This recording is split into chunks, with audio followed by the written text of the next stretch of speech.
왕이신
있으라.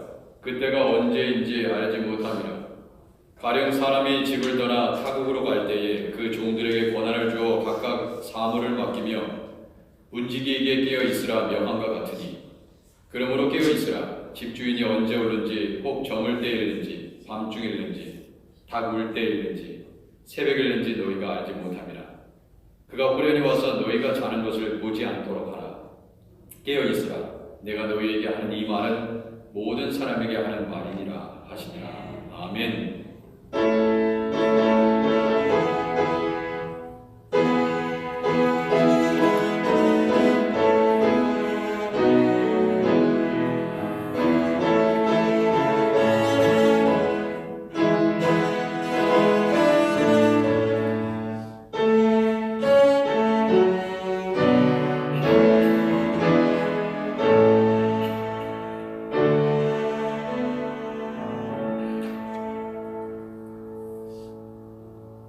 우리 다 같이 주기도문 하겠습니다. 하늘에 계신 우리 아버지여, 이름이 거룩히 여김을 받으시오며 나라의 임하옵시며 뜻이 하늘에서 이루어진 것 같이 땅에서도 이루어지이다. 오늘날 우리에게 일용할 양식을 주옵시고, 우리가 우리에게 죄진 자를 사해 준 것 같이 우리 죄를 사하여 주옵시고, 우리를 시험에 들게 하지 마옵시고 다만 악에서 구하옵소서. 되게 나라와 권세와 영광이 아버지께 영원히 쌓옵나이다. 아멘. 자리에 앉으시기 바랍니다.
이 시간 함께 참회 기도를 드리겠습니다. 동이 서에서 먼 것 같이 우리의 죄가를 우리에게 멀리 옮기셨으며, 아버지가 자식같이 여호와께서는 자기를 경외하는 자들을 긍휼히 여기시다니, 이는 그가 우리의 체질을 아시며 우리가 단지 먼지일 뿐임을 기억하심이로다. 인생은 그날이 풀고 같으며 그 영화가 들에 그렇습니다. 우리가 단지 먼지임을 기억하게 하시고 우리의 인생 또한 풀과 같으며 그 영화가 들의 꽃 같다고 말씀하셨사오니, 주님 이 시간 우리의 모든 죄를 사하시고 주님 이 시간 용서받는 시간이 되기를 원합니다. 서로 뜨겁게 사랑하지 못했던 우리의 몸을 용서하여 주시고, 우리의 생각과 우리의 마음과 우리의 말과 행위로 지은 우리의 모든 악함을 철저히 이 시간 회개하기 원합니다. 주여 우리를 용서하옵소서. 주님의 자비로 우리를 베푸시고 주님의 긍휼과 그 예수 그리스도의 보혈로 우리를 깨끗게 하사 우리가 하나님의 은혜 없이는 살아갈 수 없는 존재라는 것을 이 시간 철저히 고백하며 하나님의 은혜를 구하는 이 시간이 되기를 원합니다. 이 시간 우리 주님 앞에 회개 기도를 하나님께 드리도록 하겠습니다. 기도하겠습니다. 살아계신 하나님 아버지, 우리의 모든 죄를 용서하여 주옵소서. 우리의 죄를 깨끗게 하옵소서.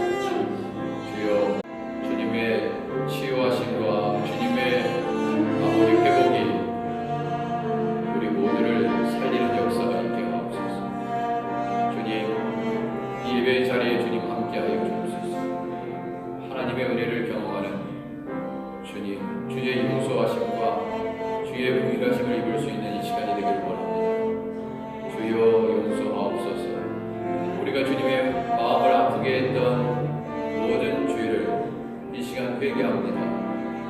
주여 용서하옵소서. 우리의 교만을 깨뜨리고 아버지 우리의 우상들을 아버지 하나님 주여 내어버리게 하시고 우리 속에 있는 모든 독을 주여 제거시켜 주셔서 거룩하신 하나님의 백성으로 살아가도록 주여 은혜를 베풀어 주옵소서. 또 주여 은혜를 베푸소서. 우리 아그네시아 교회의 성도들의 가정과 교회와 아버지 자녀와 우리의 모든 삶 가운데 주여 은혜를 베푸사 주의 자비가 떠나지 않게 하시고 아버지 하나님 거룩하신 은혜가 늘 강물처럼 우리의 심령에 넘치게 하여 주옵소서. 오 주님, 주님의 공의를 못 잊기를 원합니다. 아버지 주님의 자비의 옷을 입혀 주옵소서. 우리를 주님의 가죽 옷으로 입혀 주시옵소서. 주의 보혈로 우리의 영혼을 치유하여 주시옵소서. 우리의 심령에 거룩함이 회복될 수 있도록 우리 하나님 도와주옵소서. 오 할렐루야. 주님을 찬양합니다. 우리의 예배를 받으시옵소서. 주님 용서하옵소서.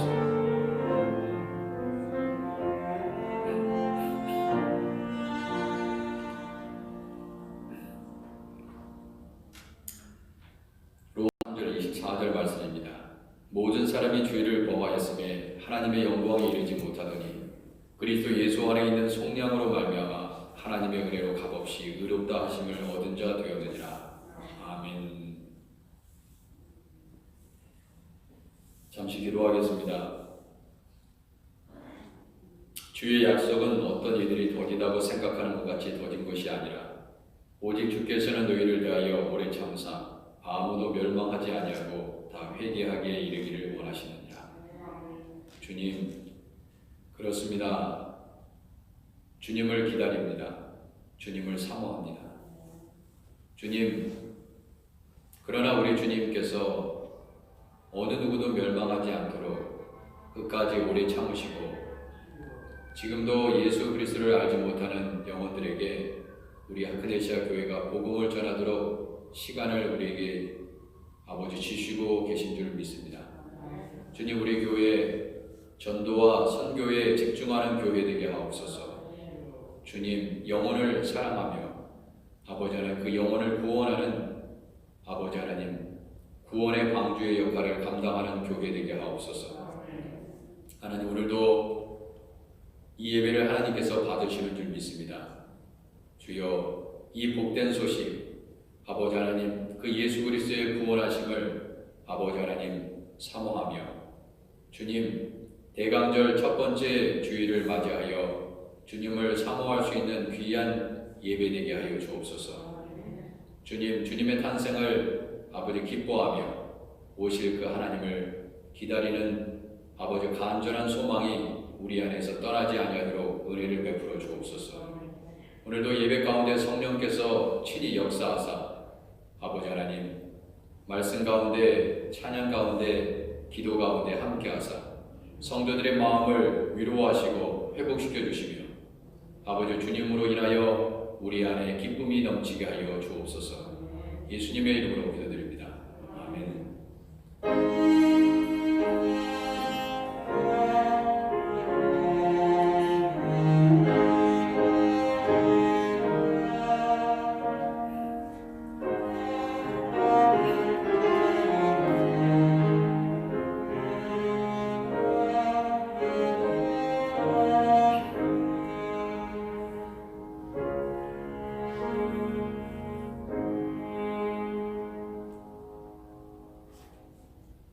우리 하나님의 말씀 함께 한 목소리를 읽도록 하겠습니다.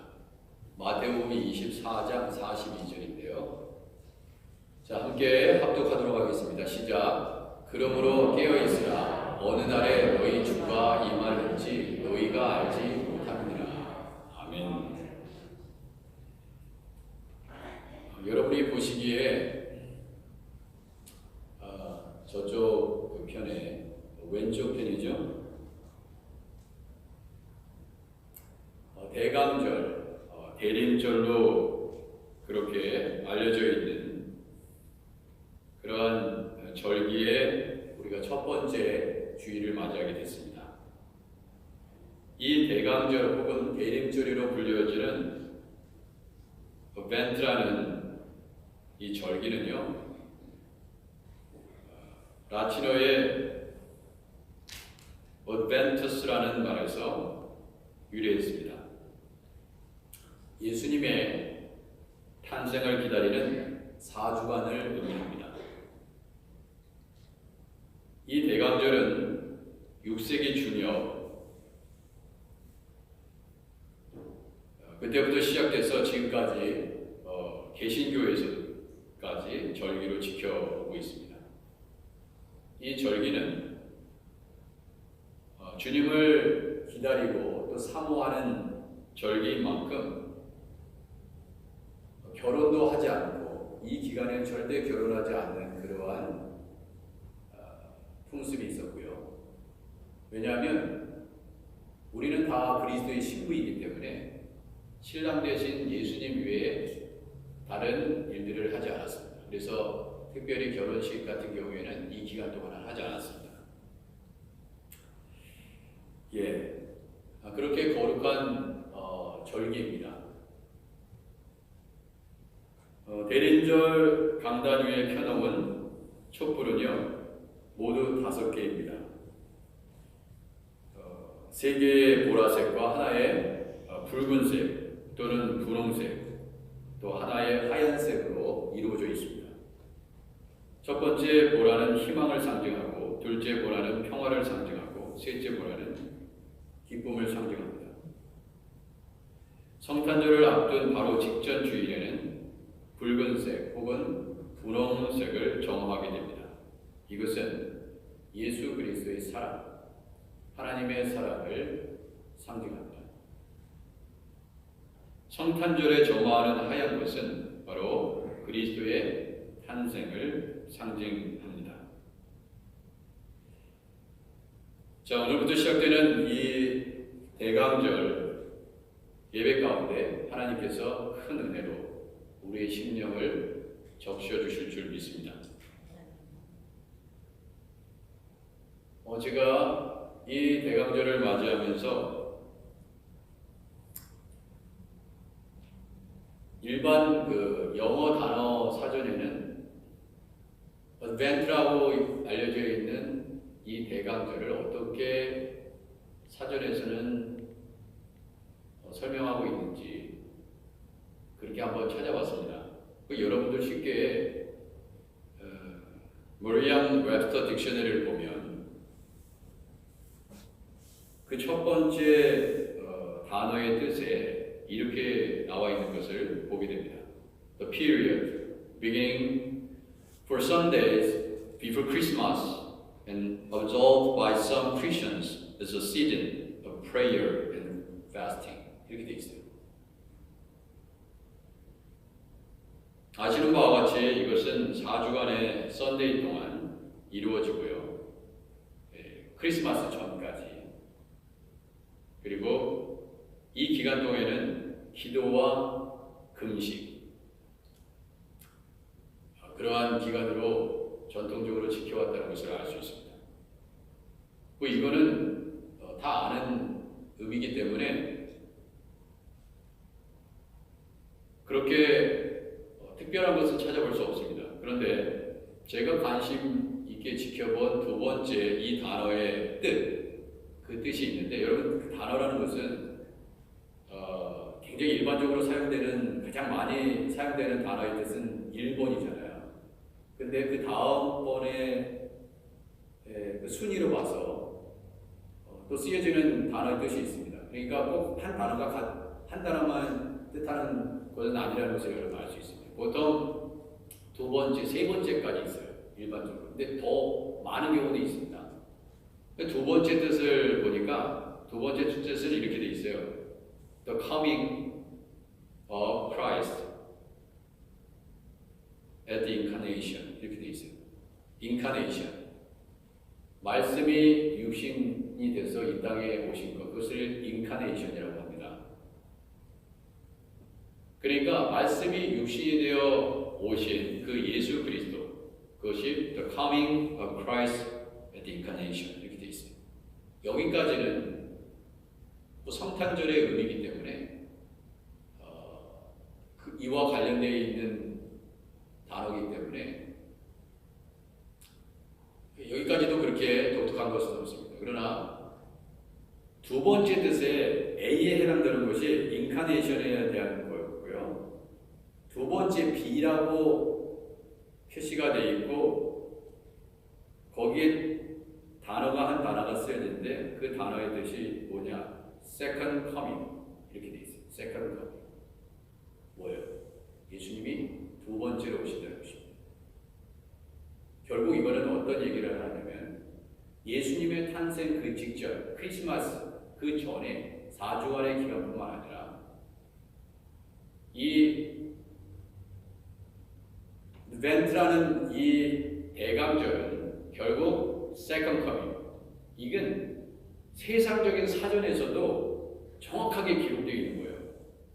어떻게 보면 하나님께서 일부러 그렇게 그 의미를 세상 사람들도 알게 하시기 위해서 기록해 놓은 게 아닌가 그런 생각이 저한테 들어왔습니다. 세컨드 커밍. 여러분 예수님이요 2000년 전에 오셔서 십자가의 사건 그리고 부활의 사건을 이미 다 완성하셨습니다. 그것은 이미 성취된 예언이에요. 그러나 이제 마지막 성취될 예언은 Jesus Second Coming 주님이 다시 오신다는 것입니다. 근데 그 의미 속에 이 대강절이라는 절기 속에 Second Coming에 대한 미닝이 살아있다는 것입니다. 이것은 어떻게 보면 놀라운 발견이 아닌가 그런 생각이 듭니다. 뿐만 아니라 이 Second Coming에 대해서 제가 거기다 인터넷에다 클릭을 했더니 이렇게 또 설명이 되어 있어요. In Christian theology, 기독교 신학에 있어서 the time when Jesus Christ will return to judge humanity at the end of the world. 세상의 끝에 인간을 심판하기 위해서 돌아오실 바로 그때가 바로 세컨드 커밍입니다. 어떻게 보면 예수님의 탄생은 기뻐해야 됩니다. 우리를 구원하시기 오신 그 예수님의 탄생은 너무나 기뻐해야 될 일. 동시에 at the same time 동시에 우리가 이제 바라봐야 될 궁극적인 사모함은 그 초점이 어디에 있느냐? 주님이 다시 오심에 있다.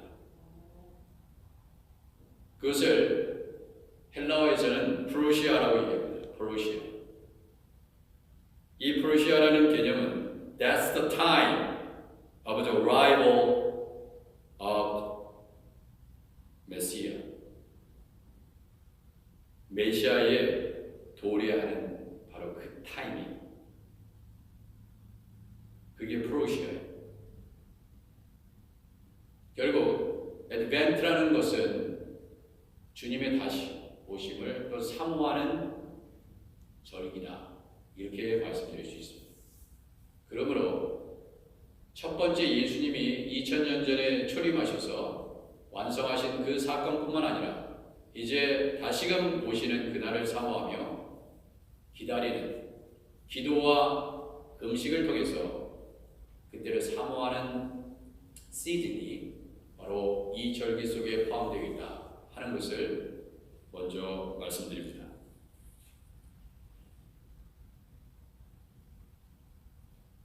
주님은요 마태복음에 집중적으로 마태복음 24장, 25장, 26장에 걸쳐서 끊임없이 마지막 때에 대해서 말씀하고 있습니다. 그러면서 무화과 나무의 비유를 말씀해 주셨습니다.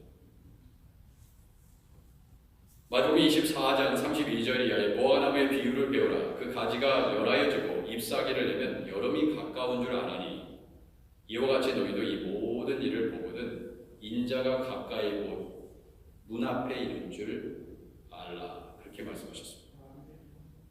인자가 가까이 곧 문 앞에 이른 줄 알라. 내가 진실로 너희에게 말하노니 이 세대가 지나가기 전에 이 일이 다 일어난다. 이런 말씀을 주셨습니다. 그런데요, 그러면서 하시는 말씀이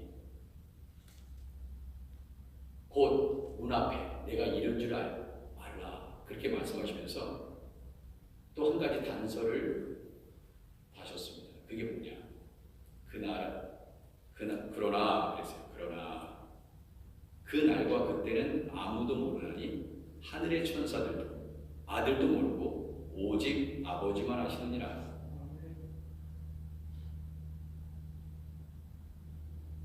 성부 하나님만 아신다. 이것은 대단히 중요한 말씀입니다. 오직 아버지만 아시는 부분이를 아들 성자 예수님도 모르기로 작정하셨고 하늘의 천사들도 모른다. 그런데 이것을 왜 이렇게 제가 말씀드리냐면요, 지금까지 시한부 종말론자들이 연도도 얘기하고 날짜도 얘기하고 뭐 시간까지도 얘기하고 그 많은 이상한 종교 집단에서 얼마나 많은 사람들을 현혹해 왔는지 모릅니다. 꼭 마치 성자 예수님보다 더 하나님 아버지의 비밀을 아는 것처럼 그렇게 얘기를 하는 거예요. 이게 다 미혹돼서 일어난 일이거든요. 성경을 가르치는 자도 말씀을 선포하는 자도 모르는 것이고, 그러니 그 설교를 듣는 많은 사람들이 무슨 분별력이 있기에 깨닫겠어요. 사랑하는 성도 여러분, 주님은 성경 말씀을 통해서 정확하게 말씀하셨습니다. 그거는 아버지만 아시느니라. 만약에 아들도 모른다고 말씀하셨는데 그 성자 예수님조차도 그렇게 얘기하셨는데, 만약에 여러분과 제가 안다면, 그리고 이 세상에 소위 사람들이 그런 얘기를 한다면 예수님보다 더 높은 자냐 이거예요. 거의 아버지하고 동급이냐 이거예요. 그런 일에 미혹되지 마세요. 그러나 분명한 것은 2000년 전에 이미 내가 문 앞에 이르렀다 분명히 말씀하셨어요. 그것은 분명히 맞는 말씀이요, 그러나 그 날과 그때는 감춰져 있다 이렇게 얘기합니다.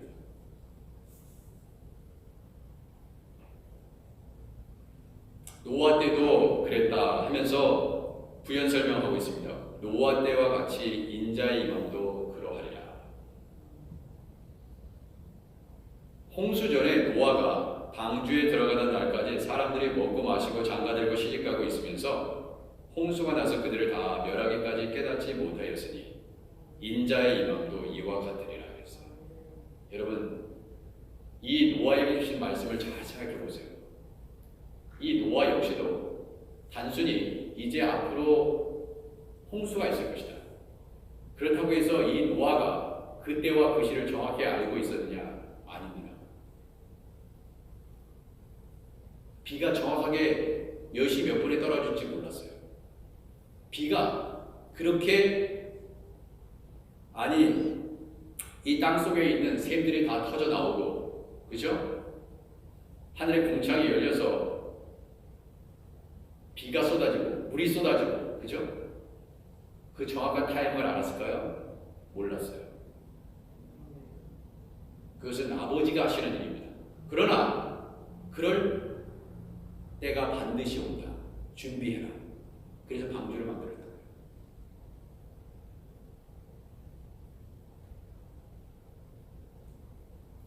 이제 마지막 날에도 아주 동일하게 이와 같이 이루어질 것이다. 그러면 우리가 뭘 해야 되느냐? 깨어있으라는 거예요. 깨어있는 방법뿐이 없다 이거예요. 그런데 이 말 속에 있는, 이 의미 속에 담겨진 그러한 메시지를 오늘 여러분과 제가 함께 나누기를 원하는 것입니다.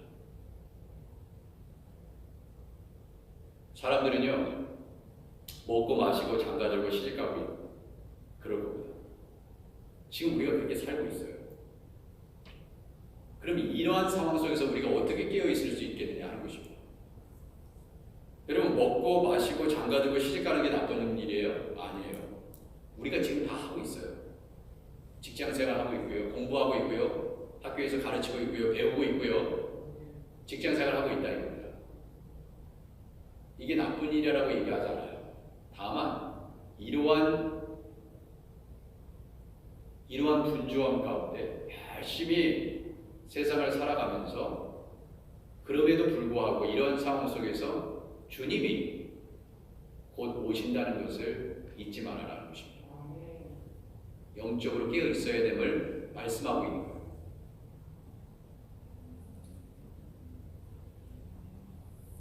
왜냐하면 다시 한번 말씀드립니다.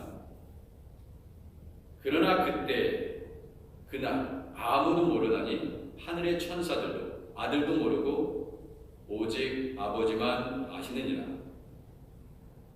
But about the day or hours, no one knows, and not even the angels in heaven, nor the Son, but only the Father.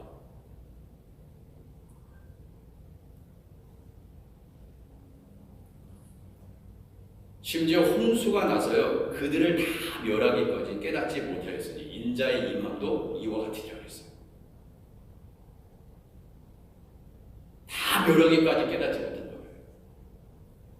여러분, 주님이 오실 그날에 똑같이 이런 일이 일어납니다.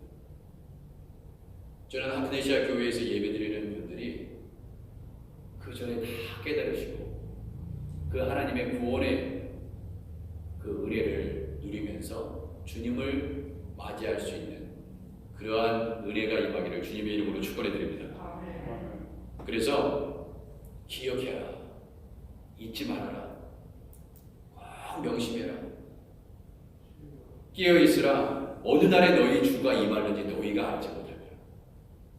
그렇게 분명히 말씀하셨는데도 불구하고 안다고 얘기하는 사람들이 있어요. 그리고 그 일들은 이루어지지 않았어요. 여태까지 거짓 예언이었거든요. 미혹되었기 때문에 그렇거든요. 그리고 또 한 가지, 예수님은 직접 정확하게 말씀하셨어요. 어떻게 얘기하셨는지 잘 들어보세요. 마태복음 24장 44절이에요. 이러므로 너희도 준비하고 있으라 그랬어요. 항상 준비하고. 저는 준비할 때 요즘 제가 여러분 그 유튜브에 들어가면요, 전국 육상 대회가 있어요. 초등학교도 있고요, 중학교도 있고요, 고등학교도 있어요, 일반부도 있고요, 대학부도 있고 다 있습니다. 근데 달리기를 처음 할 때 여러분 출발하기 전에 출발 선상에서 100m든 200m든 400m든 뭐 1000m든 뛰어나가기 위해서 총성과 함께, 총소리와 함께, 땅 하는 소리와 함께 선수들이 어떠한 자세로 출발을 준비하고 있는지 여러분 그 자세를 아시죠? 무릎을 꿇고 있죠. 저는 그 마치 우리 예수 믿는 사람들이 주님을 사모하면서 기다리는, 준비하고 깨어있어라. 바로 그 모습이 바로 출발점 앞에 서 있는 달리기 선수와 같지 않겠는가 하는 생각이 듭니다. 사실 언제든지 달려갈 수 있는 거죠. 언제든지 소리와 함께 준비했다가 출발할 수 있는 그런 마음의 준비를 하셔야 된다는 것입니다. 왜냐? 이러므로 너희도 준비하고 있으라. 주님이 직접 말씀하셨어요. 생각하지 않은 때에 인자가 오리라 그랬어요. 이건 무슨 얘기를 하냐면 여러분과 제가 생각하지 않은 그때에 오신다는 거예요.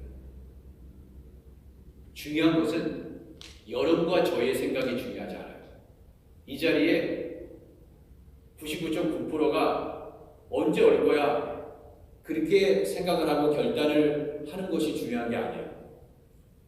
그것이 중요한 게 아니라 아버지의 타이밍이 중요한 것입니다. 근데 놀라운 것은 생각하지 않은 때에 인자가 온다는 거예요. 대부분의 사람들이 그렇게 생각할 때 그때 오지 않습니다.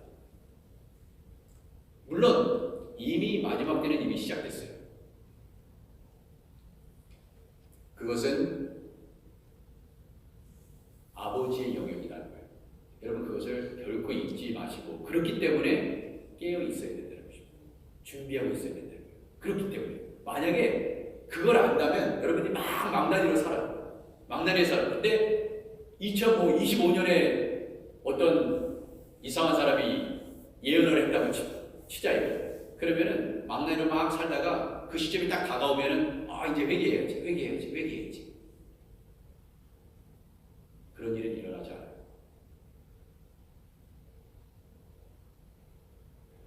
왜? 사람들이 생각하지 않은 데에 인자가 오신다고 얘기했기 때문에 우리가 신앙생활을요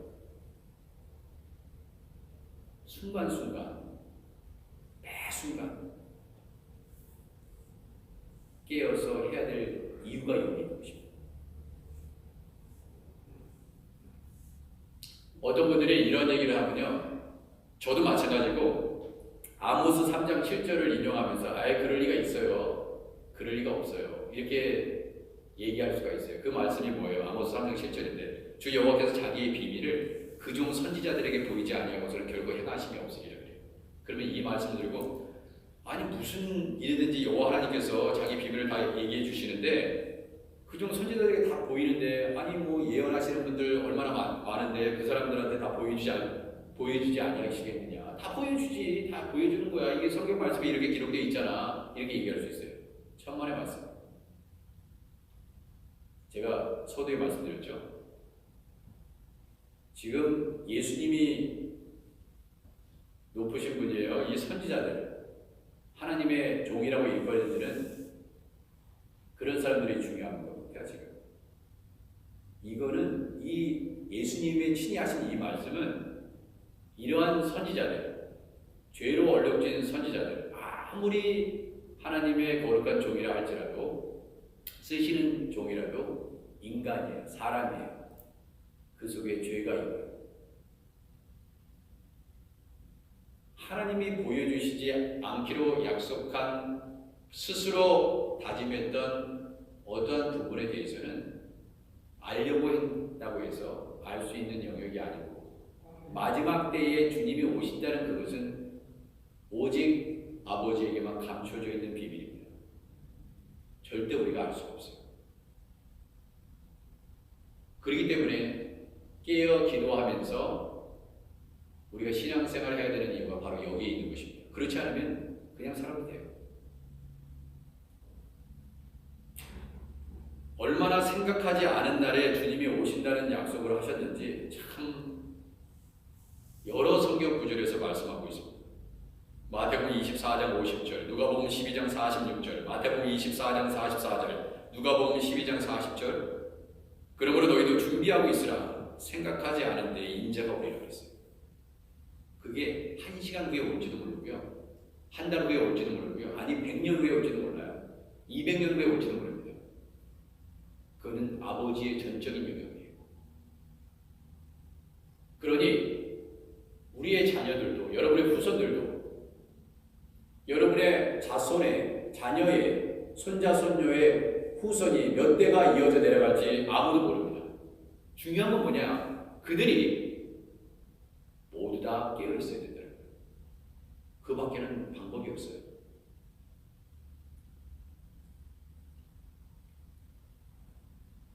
그래서 마태복음 24장 40절에는 이런 말씀이 있죠. 그때 두 사람이 밭에 있으며 하나는 데려감을 당하고 하나는 버려둠을 당할 것이다 그랬어요.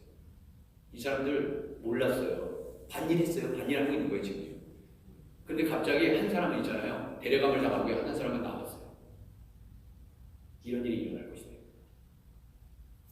우리가 열심히 현실에 충실해서 열심히 직장생활 하시면서 공부하다가 이렇게 데려감을 당하는 것입니다. 근데 어떤 사람은 데려감을 당하지 않아요. 그러면 안 된다 하는 것입니다. 하나님이 어느 때 데려갈 것 같아요? 여러분 열심히 공부하시고 직장생활하고 너무나 중요합니다. 근데 늘 우리 가운데 주님이 우리를 부르실 때 깨어 있어서, 영적으로 깨어 있어서 주님을 맞이할 준비를 다 하셔야 돼요. 그것을 잊어서는 안 되기 때문에 이 기간 동안이라도, 이 대강절, 이 4주의 기간 동안이라도 그렇게 신앙적인 훈련을 하셔야 되는 그런 절기다 이겁니다.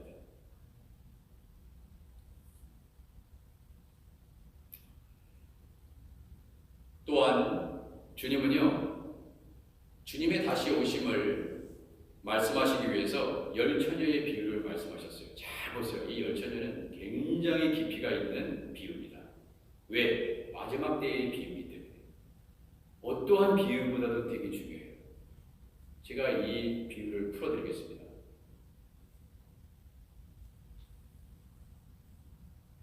그때의 천국은 마치 등을 들고 신랑을 맞으러 나간 열 처녀와 같다 하리니. 자 보세요. 열 처녀 모두 다 하나님의 나라를 사모했고 신랑이 오기를 기다렸습니다. 하나님을 섬기는 사람들이에요. 예수를 믿는 사람이었을 것입니다. 교회 다니는 사람이었을 거예요. 그죠?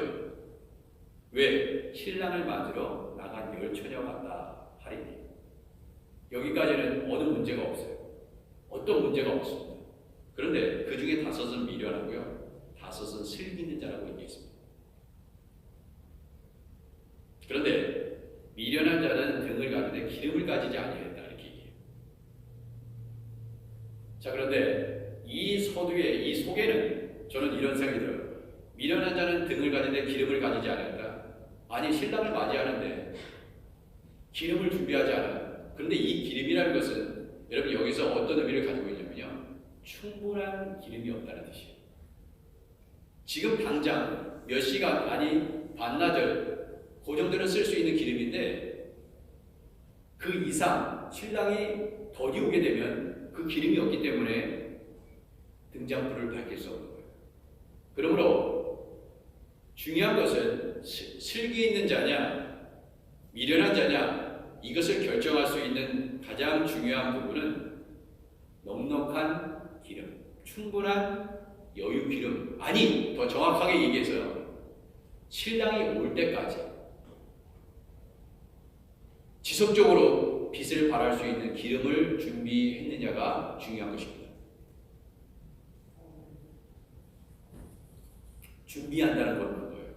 준비한다는 것은, 신랑을 맞을 준비를 한다는 것은 신랑이 올 때까지의 기름을 가지고 있어야 되는 거예요. 사랑하는 성도 여러분, 이것을 기억하시고 지금 신앙생활 잘하고 계십니다. 축하드립니다. 잘하고 계세요. 예배 열심히 드리시고 신앙생활 열심히 하시고 기도생활 열심히 하시고 잘하고 계십니다. 근데 이 일은 신랑이 오기까지 하십니다.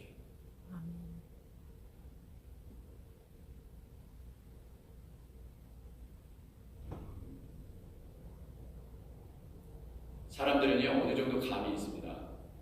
이거는 결혼식 장면이잖아요. 혼인잔치 장면이거든요. 그러면은 이 열 처녀들이 일종의 들러리라고 본다면 예배를 위해서, 아니 혼인잔치를 위해서, 결혼식을 위해서 이 들러리들이 해야 될 일이 있어요. 이게 열 처녀예요. 그러면 보통 이러한 혼인잔치가 이루어지면 대충 감을 잡습니다. 아, 이런 일이 일어날 거야. 신랑은 몇 시간 후면 늦어도 올 거야. 이런 것들 다 감을 잡아요. 한두 번 해본 게 아니거든요. 혼인잔치에 한두 번 가본 것도 아니거든요. 그러니까 감을 다 잡고 있어요. 그렇죠? 그래서 안심합니다. 근데 문제는 뭐냐면 항상 일은 예상하지 못한 일들이 일어난다. 여러분, 우리 인생을 살아가면서 예상하지 못하는 일들이 일어나죠. 근데 그 예상하지 못하는 일들에 대해서 우리가 어떻게 잘 대처하느냐, 그것이 미련한 자들과 지혜로운 자의 차이예요. 지혜로운 자는 모든 일어날 수 있는 일들에 대해서 준비합니다. 그러나 지혜가 없는 자들은 그것을 준비하지 못해요. 그 차이.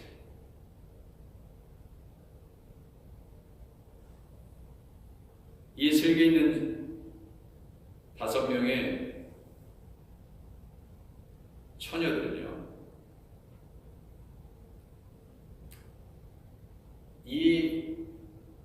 사실은 이 여인들은 잘 보세요. 잘 들어보세요. 이 여인들도 너무나 신랑이 덕이 없기 때문에 다 졸며 잘세, 그렇게 기록해 있어요. 같이 졸았어요. 육신적으로 피곤해서 예상하지 못하는 일들이 일어났어요.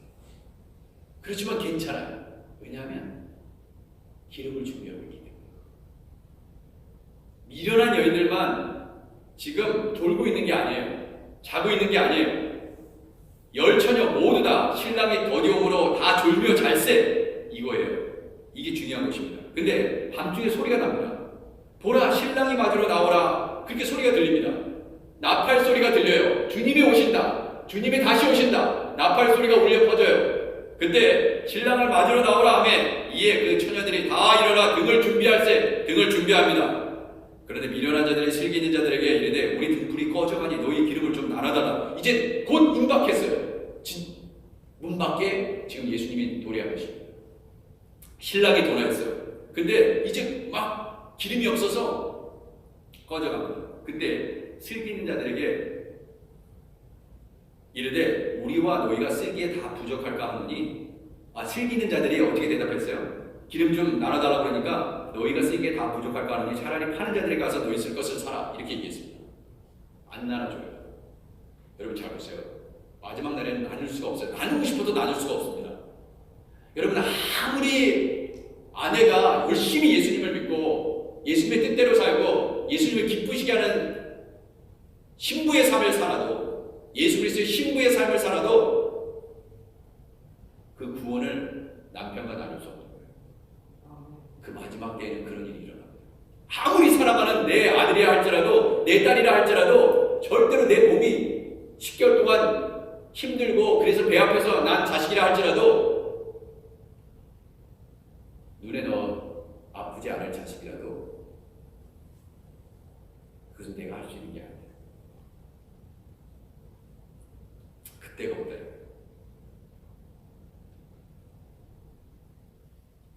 할 수 없이요. 정말 매몰차게 그렇게 기름을 나눌 수 없으니까, 나눠준다 못하니까, 이거는 그냥 불쌍한 사람 도와주면서 나눌 수 있는 그런 게 아니에요. 이건 그런 차원이 아닙니다. 그런 쉐어링을 얘기하는 게 아니에요. 여러분, 그래서 아직 가족 중에 예수 제대로 믿지 않는 사람이 있다면 빨리 전하셔야 돼요. 그날이 곧 옵니다. 그때가 언제인지 몰라요. 그게 더 힘들게 하는 이유예요.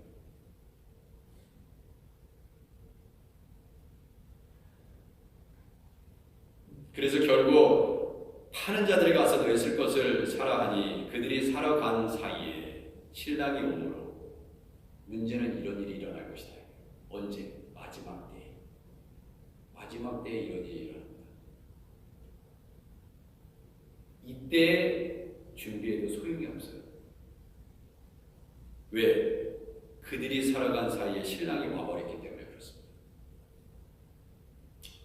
준비했던 자들은 함께 혼인잔치에 들어가고 문은 닫혀버렸어요. 문은 닫혀버립니다. 그때 원망할 수가 없어요.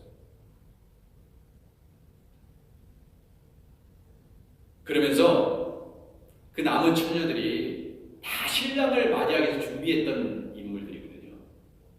예수님을 알았어요. 근데 결국 문이 닫혀버렸어요.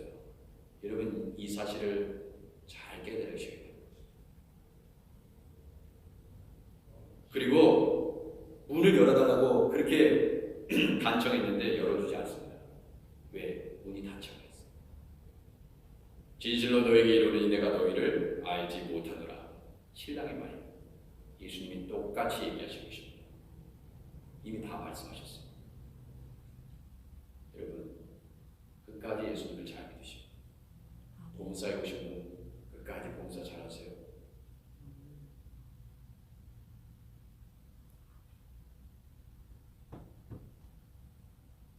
그런즉 깨어 있으라. 예수님의 마지막 가르침입니다. 그런즉 깨어 있으라. 너희는 그날과 그때를 알지 못하느니라.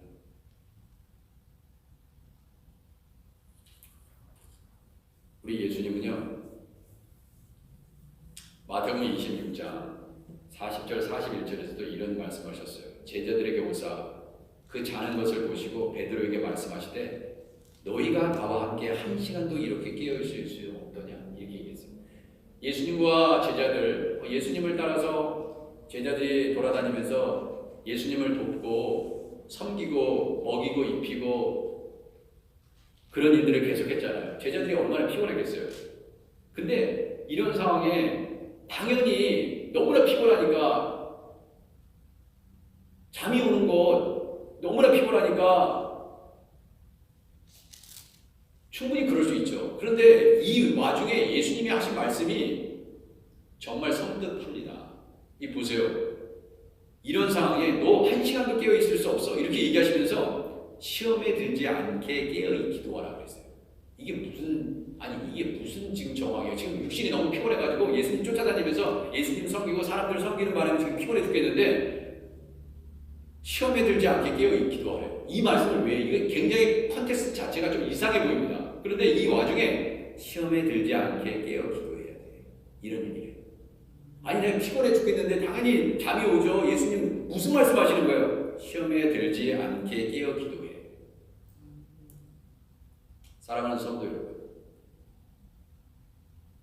우리에게 얼마나 많은 시험거리들이 있습니까?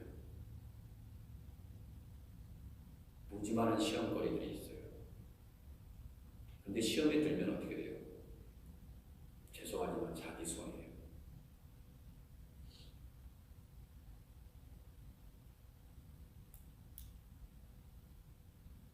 여러분의 인생 가운데 시험은 계속 찾아올 것입니다. 근데 그 시험에 걸리면 내 자신만 손해예요. 시험은 이기라고 있는 것입니다. 이기지 못하면 슬기롭지 못한 사람과 같습니다. 기름을 잘 준비하세요. 믿음이 떨어지지 않도록.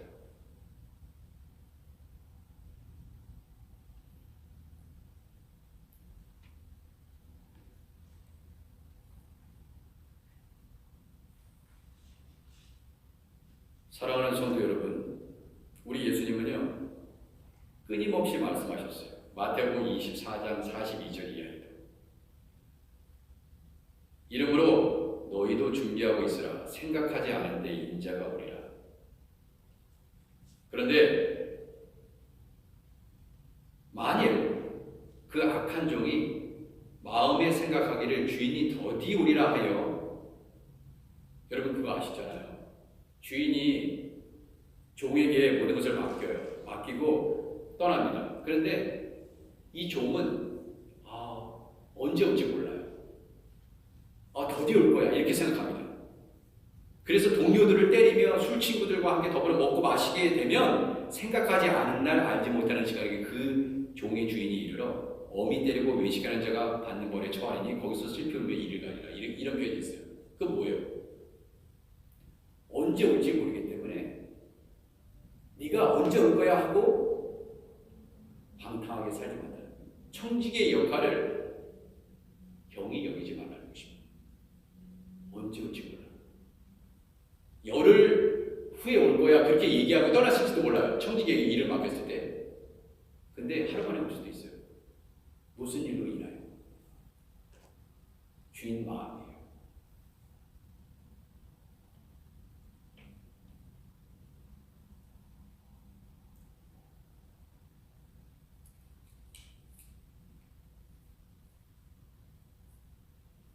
그러면서 예수님이 끊임없이 뭐라고 말씀하시는지 아세요? 청함을 받은 자는 많되 택함을 입은 자는 적으니라.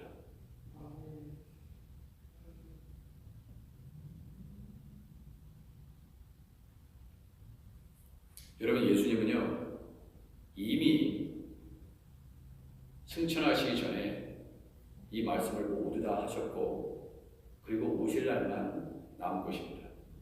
그러면서 뭐가 임을 주시냐? 뭐가 urgent냐? 그거에 대해서 얘기를 했어요. 히브리서 10장 37절에 잠시 잠깐 후면 오실 이가 오시리니 지체하지 아니하시리라. 그게 신약 성경에 담겨있는 모든 사도들의 고백이었어요. 여러분 보세요. 계시록의 3장 11절 내가 속히 오리니 내가 가진 것을 굳게 잡아 아무도 내 면류관을 빼앗지 못하게 하라. 여러분의 주님의 일을 위해서 면류관을 지금 받을 준비를 다 하고 계세요. 주님의 일을 위해서 그렇게 헌신적으로 노력하시며 섬기면 면류관이 예비되어 있습니다. 근데 잘못하면 빼앗겨요.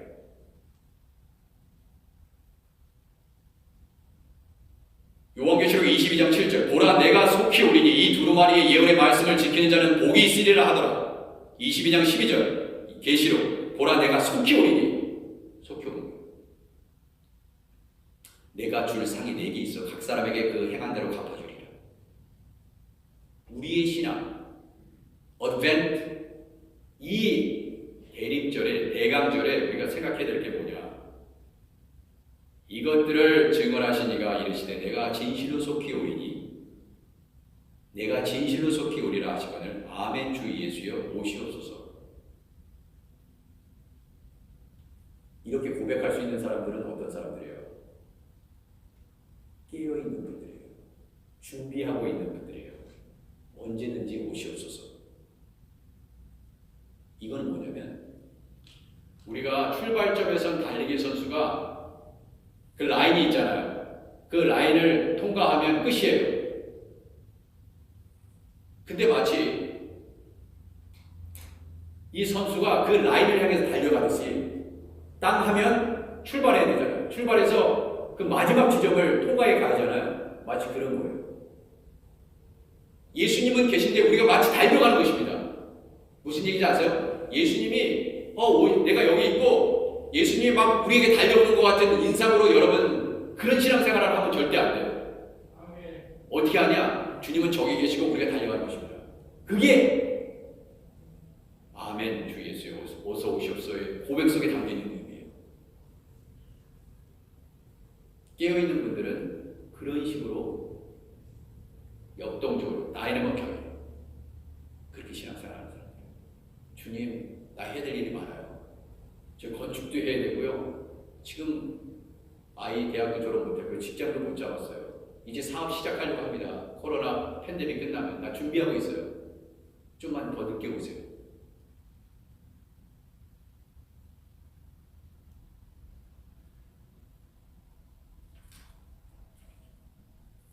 그러나 끊임없이 야고보서 5장에도 야고보 서서를 통해서 뭐라고 말씀하시는지 아세요?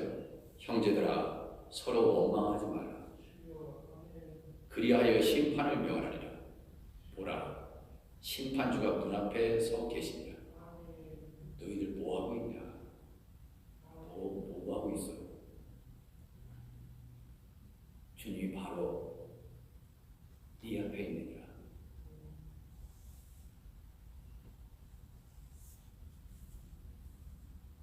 그래서 원망하지 말라는 거예요.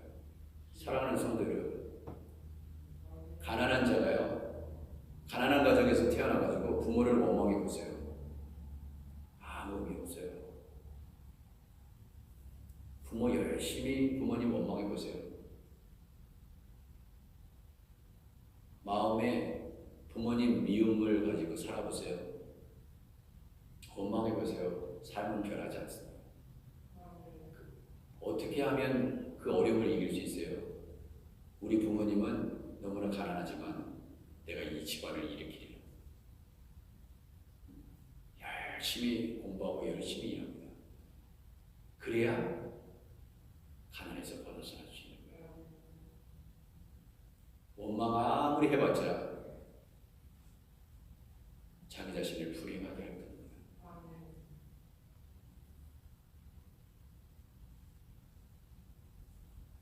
바울도요 로마서 13장 11절에서 뭐라고 말씀하시는지 아세요? 또한 너희가 이 시기를 알거니와 자다가 깰 때에 벌써 되었으니 자다가 깰 때가 벌써 되었으니 이는 이제 우리의 구원이 처음 믿을 때보다 가까웠습니다. 지금 그래요. 베드로 사도를 통해서 4장 7절에서 뭐라고 말씀합니까? 만물의 마지막이 가까웠으니 이제 너희의 마지막뿐만 아니라 만물의 마지막이 가까웠다. 그러므로 너희는 정신을 차리고 근신하여 기도하라. 지금 바로 이때다 이거예요. 이제 설교를 정리합니다. 시간은 좀 지났지만 가장 핵심적인 거를 말씀드리고 마치도록 하겠습니다. 민수기 16장 8절 이하에 보면요, 하나님께서 아론 제사장의 권위를 세워주기 위해서 지팡이 가운데 각 지파별로 지팡이 10개를 취하게 합니다. 그 지팡이를 지성소의 법궤 앞에 두게 합니다. 그런데 아론의 지팡이에만 살구나무 꽃이 피고요, 열매가 맺어요. 근데 이것은 무엇을 의미하냐면, 우리 성경에는 살구나무라고 되어 있지만 사실은 정확한 번역은 아니고 아몬드 나무 가지입니다. 아몬드 나무 가지에서 꽃과 열매가 생긴 거예요. 그건 아몬드 나무입니다. 살구나무가 아니에요. 이 히브리어는 샤케드라는 히브리어는 바로 아몬드 나무를 의미합니다.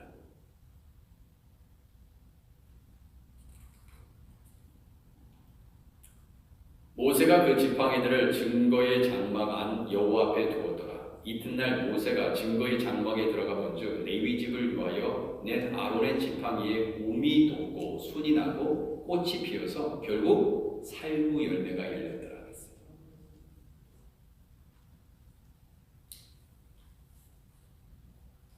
이 아몬드 나무는요, 추운 겨울을 지나고 봄을 알리는 첫 번째 소식을 알려주는 식물입니다. 결국 이 살구나무라는 이 단어 속에, 샤케드라는 단어 속에 흔들어 깨운다라는 그러한 의미가 담겨져 있는데, 예레미야를 통해서 하나님께서 말씀을 주실 때도 예레미야 1장 11절에서 12절의 말씀을 보면 이런 내용이 있어요. 여호와의 말씀이 또 내게 임하니라. 이랬을 때 예레미야야 네가 무엇을 보느냐 하시면 내가 대답하되, 예레미야가 대답합니다. 내가 살구나무 가지를 보나이다. 이랬어요. 이게 샤케드라는 아몬드 나무를 얘기하는 겁니다. 내가 지금 살구나무 가지를 보고 있어요. 그렇게 답을 합니다. 예레미야가. 여호와께서 뭐라고 말씀하세요? 예레미야에게 내가 이랬을 때 네가 잘 보았다. 그래, 잘 봤어. 그거 샤케드야, 샤케드. 내가 너한테 왜 샤케드 나무를 보여주는지 알아? 예레미야한테 이렇게 얘기합니다. 그러면서 그 뜻을 풀어줘요. 네가 샤케드 나무를 보았다고 했지? 그러면 이게 무슨 말이냐? 그러면서 뭐를 말씀하죠? 이는 내가 내 말을 지켜서 그대로 이루려 함이니라. 그래서 너한테 보여줬어. 약속을 지키셔야 된다는 뜻이에요. 약속을 지키시는, 그게 샤카드라는 동사 히브리어에서 온 단어거든요. 반드시 하나님은요 지켜요. 지키십니다. 하나님의 약속의 말씀을 지켜요. 예수님께서 분명히 말씀하셨죠. 마지막 때에는 이런 일이 있을 것이다. 반드시 지킵니다. 여러분 절대로 예수님 말씀을 경히 여기지 마세요. 그 말씀대로 이루십니다. 예레미야를 통해서 하나님이 주셨듯이, 아니 성경에 말씀하신 모든 예언의 말씀은 다 성취됐고 이제 주님 오실 날만 기다리고 있어요. Jesus second coming. 우리가 이 대강절에 반드시 아셔야 돼요. 이미 예수님은 오신 것은 이미 우리가 다 성취된 예언이에요. 기뻐하고 감사하고 주님이 오신 것에 대해서, 인카네이션 한 거에 대해서 우리가 감사해야 되지만, 정말 중요한 건 바로 이때 주님이 다시 오신다는 것을 잊어서는 안 돼요. 그런데 여러분 보세요. 대제사장의 역할은 결국 이스라엘 백성들을 흔들어 깨우는, 영적으로 깨우는 역할을 하는 거예요. 그래서 대제사장 지팡이에, 아론의 지팡이에 꽃이 나게 하고 열매를 맺히게 했다고 하십니다. 그거는 대제사장 아론의 사명이야.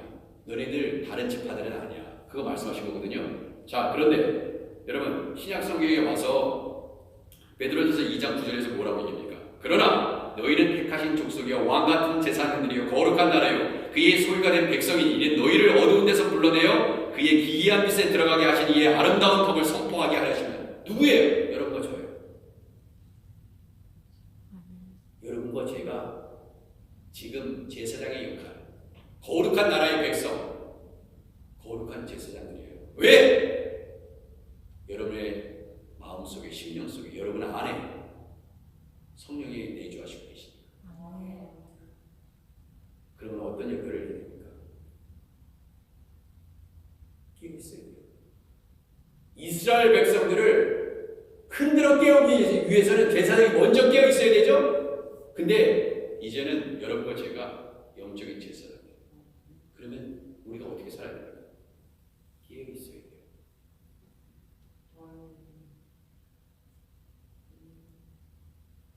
그리고 예수님의 아름다운 덕을 선포하는 사명을 받게 되는 것입니다. 여러분들은 아몬드 나무가지예요. 샤케드입니다. 예수님의 아름다운 것, 성령의 열매를 맺어가는 여러분과 제가 되기를 주님의 이름으로 축원해드립니다. 기도하겠습니다. 하나님,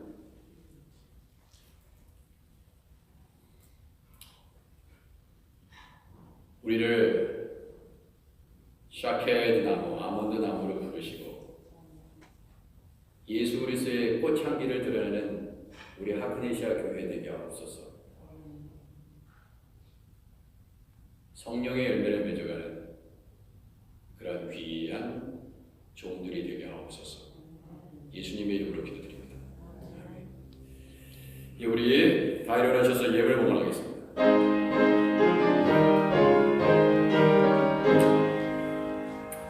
만국의 근원 하나님 온 백성 찬송 드리고 저 천사여 찬송하세 찬송 성부 성자 성령 아멘. 하나님, 우리를 거룩한 제사장들이요 거룩한 나라의 백성으로 부르시니 얼마나 감사한지요. 그러므로 우리 교회가, 우리 모두가 예수 그리스도의 아름다운 덕을 선포하는 귀한 종들 되게 하옵소서. 아버지, 어려운 중에도 드려지는 이 예물을 하나님께서 기쁘게 받으시는 줄 믿습니다. 주여, 예수 그리스도의 그 향기를 드러내는 꽃이 되게 하시고 성령의 열매를 맺어가는 성도들의 삶을 통하여 또 이 예물을 통하여 헌신과 감사의 고백을 통하여 교회가 날로 날로 풍성장하며 우리 하나님이 주시는 은혜를 경험하는 교회 되게 하옵소서. 11조를 드립니다. 다른 모든 예물과 함께 올려드리오니 드린 손길을 거룩하게 축복하옵소서. 예수님의 이름으로 기도드립니다. 아멘. 잘해 주시기 바랍니다. 이따 마지막 찬송은요 498장이 아니고 452장이니까 452장 혹시 제가 알려드렸는데 혹시 확인 못하셨으면 452장입니다. 결단 찬송 498장 아니에요. 이따가 마지막 찬송 부르실 때 1절과 3절을 부르시면 되고요. 주보를 참조해 주시면 오늘 교회에 예배드리러 오신 분들 축하드리고요. 왜 축하드리냐? 여러분들 가실 때 음식 박스 그 가정당 하나씩 꼭 받아가시고 과자도 있고 또 열무도 있는 걸로 알고 있는데 열무도 가져가시고 그 다음에 세정제도 가져가시고 마스크도 가져가시기 바랍니다. 돈은 안 받도록 하겠습니다. 프리로. 누가 아멘 하셨죠? 아, 예. 우리 김정혜 집사님 아멘 하셨으니까 2배로 주세요. 네. 감사드리고요. 그리고 또 한 가지, 여러분들 우리가 계속 코비드-19 행사를 계속 해왔습니다. 11월 25일 날 끝났는데 우리가 열심히 동참했기 때문에 주정부에서 우리 교회로 2,500불을 우리 교회 어카운트로 받게 됩니다. 코비드 검사도 무료예요. 마스크도 무료예요. 이 뉴욕에서 10교회가 그 정도 교회분이 혜택을 못 받았어요. 근데 여하튼 간에 너무나 여러 가지로 힘든 기간에 지금 여러분에게 드릴 마스크도 많이 비축을 해놨습니다. 제가 슬슬 뿌리려고 한꺼번에 뿌리면 그 은혜를 잊으실까봐 제가 저장해놨어요. 우리 코비드가 다 끝날 때까지 잘 사용할 수 있도록 그렇게 할 거니까 여러분 마스크도 잘 받아가시기 바랍니다. 자, 임직식은요 12월 13일 날 합니다. 주일 2부 예배 때 오전 11시에 예배를 드리고 그때 위해서 미국 장로교 한인교회협의회 총회장님의 메시지도 있을 것이고 그리고 교단에 있는 한인 목회실의 조문길 목사님 또 이제 마지막 다음 주 수요일 날 마지막 교육이 있습니다. 마지막 교육은 최정성 목사님 총회 부서기 분이 임직 교육을 마지막으로 마무리할 겁니다.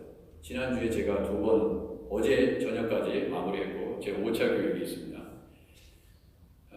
그리고 친교실 바닥공사는 하나님께서 그 바닥공사에 대한 헌금을 내주신 분들이 계셔서 이제 12월 7일부터 여러분 그 친교실 가면 싹 쳤잖아요.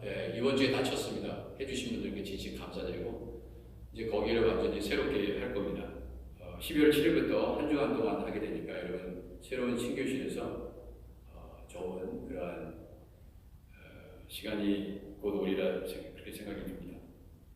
계속해서 교회를 위해서 기도해 주시고요. 이 대강절을 맞이해서 더욱더 기도와 또 금식으로 하나님께 영광을 돌리며 주님의 오심을 사모하는 시간이 되시길 바랍니다. 우리 다 일어나셔서 452장 1절과 3절 부르신 다음에 축도로 예배를 마치도록 하겠습니다.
여러분 이제 앞으로 적은 규모이지만 당회는 성가대를 좀 계속 유지하는 방안을 고려하고 있습니다. 그래서 특별히 중요한 게 반주자가 우리 교회에 이제 성가곡을 할 수 있는 반주할 수 있는 그런 분이 빨리 세워질 수 있도록 여러분 중보해 주시고 적은 숫자지만 하나님을 찬양하는 얼마나 좋아요. 오늘 이 첼로 연주 너무나 멋지잖아요. 이분이 최고의 첼리스트입니다. 이런 분이 있는 것은 우리 교회를 또 세워가기 위한 그런 거예요. 그래서 지금 유한나 집사님 지금 반주 열심히 하고 계신데 정말 죄송하고 바이올린 하실 수 있도록 그래서 정말 찬양으로 말하면 회복되고 은혜가 넘치는 우리 교회 되길 소원합니다. 축도하겠습니다.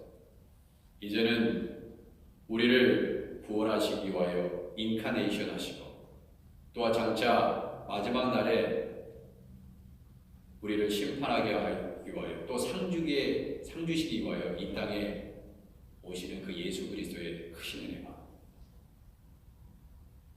그때와 그 시는 아무도 알지 못하느니 아들도 모르고 천사들도 모르고 우리의 온니 아버지 하나님만 아신다고 하였으니 늘 깨어 기도함으로 이를 준비하게 하시는 그 아버지의 놀라우신 자비하심과 성령의 역사를 통하여 성령의 인도하심을 받고 하나님 아몬드 나무에 샤케드 나무에 예수 그리스도의 향기로운 꽃 그리고 성령의 열매를 맺어가겠느라고 끝까지 기도하며 나아가겠느라고 결단하고 이 자리를 따라가는 하크네시아 교회 모든 성도들 머리 위에 가정과 일터와 자녀 위에 이제부터 영원까지 함께 계시기를 간절히 축원드리옵나이다. 아멘.